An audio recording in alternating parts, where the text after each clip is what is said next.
मुस्तनसर हुसैन मुल्तान के शहर में एक मदरसी वालिदैन का अपने औलाद के हाथों जलील होने का एक वाक़या बयान करते हैं कि 57 साल की उम्र में सकीना माई हामला हो गई तो माशरा इन पर थू करने लगा, तो औलाद ने माँ बाप को गालियाँ देने लगी और इसी सदमे से जलाल शरीफ फौत हो गया, जो कि सकीना माई का शौहर था।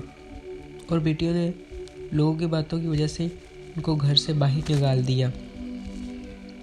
अम्मा ने समोसे लगा लिए और अपने आने वाले बच्चे का पेट पालने लगी और रात को वही सख्त सर्दी में टाट ओढ़ कर सो जाती थी।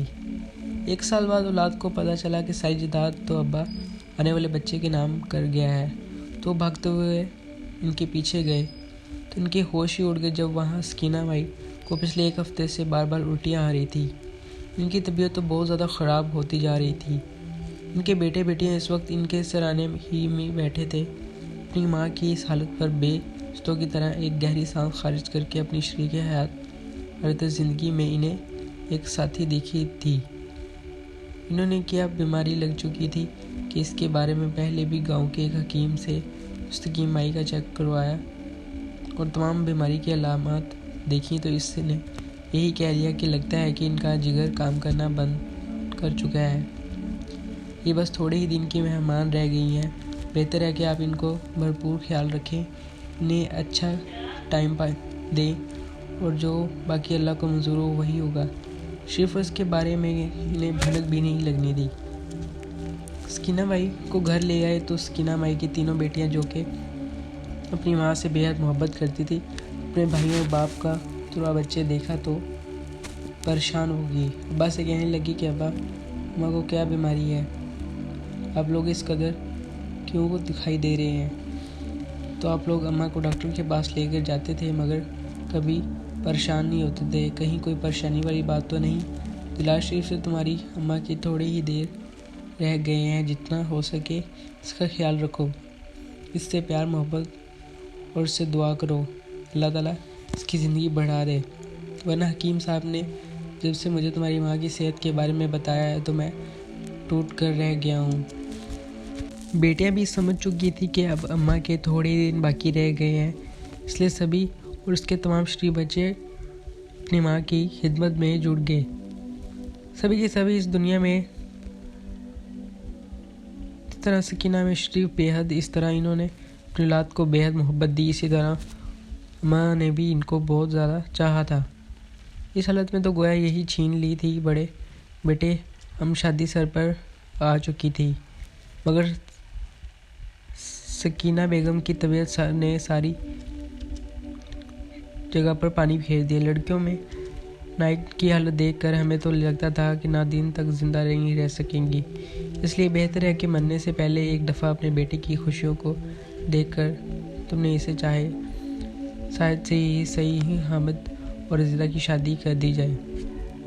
मगर सकीना माई ने ये बातें सुनी तो रोने लगी, कहने लगी थी, नहीं नहीं नहीं, मैं अपने बेटे की शादी के लिए बड़े ख्वाब देख रखे हैं। मैंने तो सोचा था कि इसकी शादी बड़ी करूंगी, लेकिन सकीना भाई ने मैंने रहने वाली थी, मगर अच्छे खासे खाते पीते घराने से ताल्लुक़ था, शहर में रहने वाली थी, ख़ानदानी रिश्तेदार था, इसलिए वो अपनी बेटी को हमद के साथ प्यार से शादी के फंक्शन में शुरू हो चुके थे।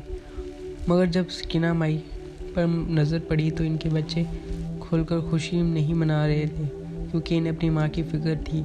सकीना भाई ये बात भी बखूबी जानती थी, इसलिए बड़ी हिम्मत जताते हुए वो नाल पर रहती थी और मुस्कुराती रहती थी।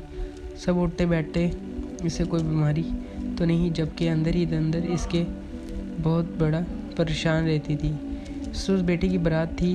एक मर्तबा फिर लोग महसूस हो रहा था कि सकीना माई 3 ले चुकी है। इसके बावजूद इसने किसी को जायद रिश्तेदार खातून ने सकीना भाई को कहने लगी, तुम्हें देख कर ही ऐसे लगता है जैसे तुम माँ बनने वाली हो। ये कहकर वो हंस पड़ी। अगर सकीना भाई कह दो चेहरे की रंगत उड़ी थी, वो जेब से ही गई शर्मिंदगी से लाल पीली होते हुए कहने लगी, क्या बात कर रही हो रुखसाना बेगम, अपनी उम्र है कि मैं बच्चे पैदा कर सकूं। अब तो खैर से मैं अपने हामिद के बच्चों की दादी बनूंगी। क्या वो बातें कर रही थी कि जब बारात जाने लगी तो सकीना माई नीचे गिर गई।